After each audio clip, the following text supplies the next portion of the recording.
Hey y'all. So, I've been getting a lot of questions about just like my life here and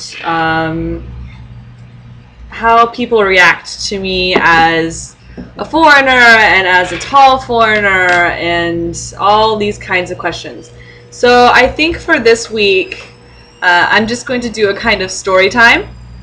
So this is going to be my three favorite stories from Ajushis, like experiences I've had with completely random, Ajushis who I don't know. And for those of you who don't know any Korean at all, Ajushi is like old man, basically. Ajuman, Ajushi, it's like old woman, older man, maybe in their 50s or above, maybe 60s or above. So they're older men. So I find that young Koreans are not as mesmerized or not as intrigued by me as older Koreans are. And I think that's because the younger Koreans, they are used to having foreign teachers, so they see us more, so we're a little less foreign, we're a little less scary. So young Koreans will be like, hello, and then they'll walk away, wave to me or something.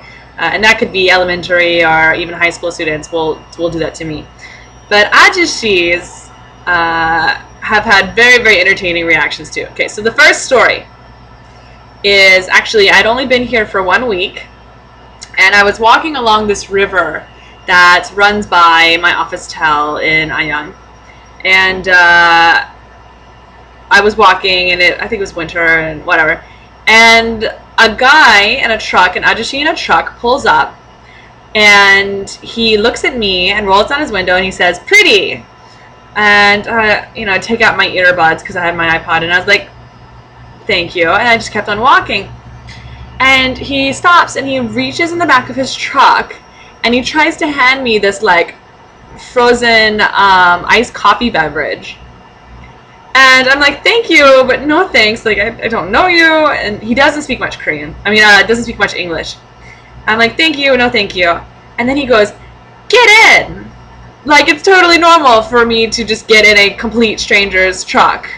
And he followed me, trying to get me to get into his truck for a good, at least a minute and a half. Which made me very uncomfortable because I was, like, stuck on this path. And eventually he, like, gestured that he was going to pull into one of like a side nursery that was nearby for plants and stuff, and like he wanted to get out and talk to me. So he's like, oh, I'm gesturing that way. And so when he went to go do that, I like hightailed it out of there. But that was literally my first few days here. So I was a little apprehensive immediately of like Ajushis. My next one is I had an Ajushi follow me into my office tel, actually. This man was drunk, and he tried to get my number. He's like, pretty, beautiful. I was like, thank you. And then he tried to get my number, and this man was drunk and didn't speak English. And I was like, no. And he thought I meant, like, I just didn't understand. But I was like, no, I just don't want to give you my number. And eventually he figured it out, and he left. But that made me a little uncomfortable because that was actually inside my office tel, and I was waiting for my elevator, so I wasn't too happy about that one. My next one is this one actually is very, very recent. These next two stories actually are very recent. And I went into a shop, like a restaurant. It's like very, very small, run by like a little ajumma, and I wanted some kimbap to go, so I walk in and I order my kimbap, and I'm sitting down, I'm waiting for her to make my kimbap to go. And there's an Ajushi sitting with his friends right next to me, because it's a pretty small restaurant. And he's eating and chatting, and he looks over at me, and he's like, it always starts out like this, pretty. And I was like, thank you. They always go like, yepuda, like pretty. And I was like, thank you. And then he like reaches out, and he does this number. And after a couple minutes, I realized that he wants to touch my nose. And he doesn't know how to say this in English, but he wants to touch my nose. And so eventually I was like, okay, you can touch my nose.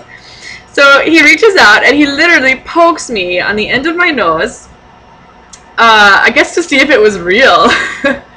And then afterwards he's like, "Wow, beautiful, beautiful." Which I was just cracking up laughing. That's like one of the funniest things I've ever experienced.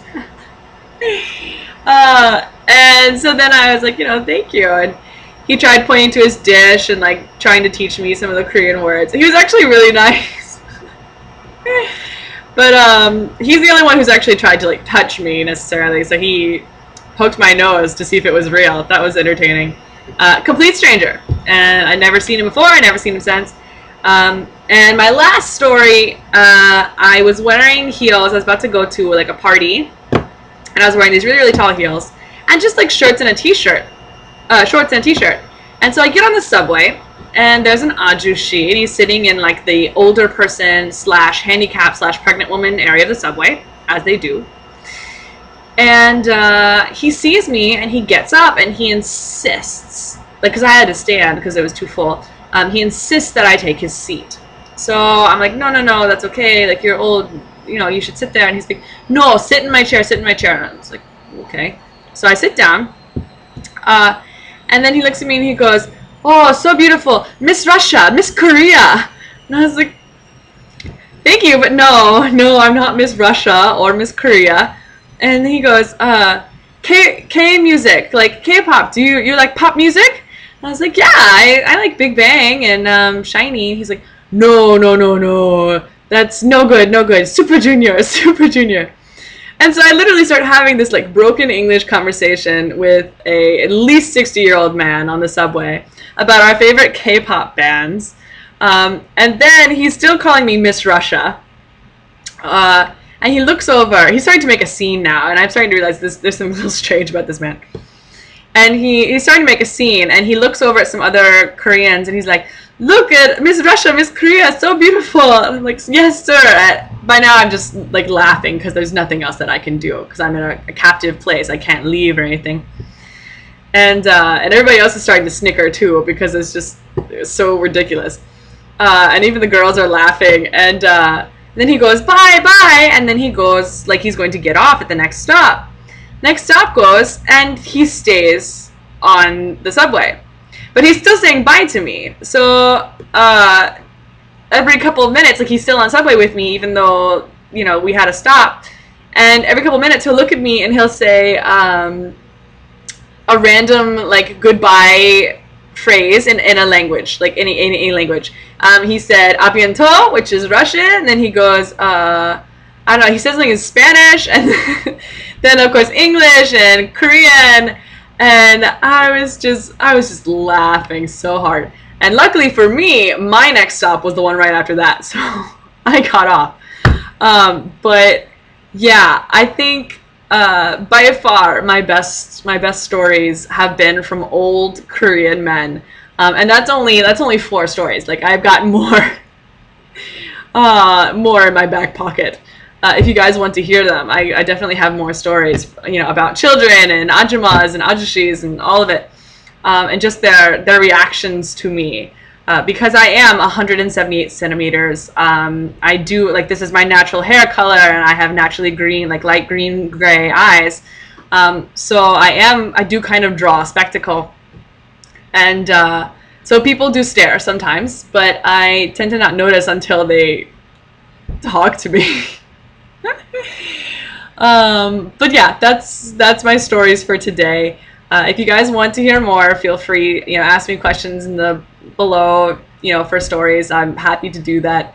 And I will see you guys later, I guess. So, 안녕히 계세요. Bye. Or, a bientôt.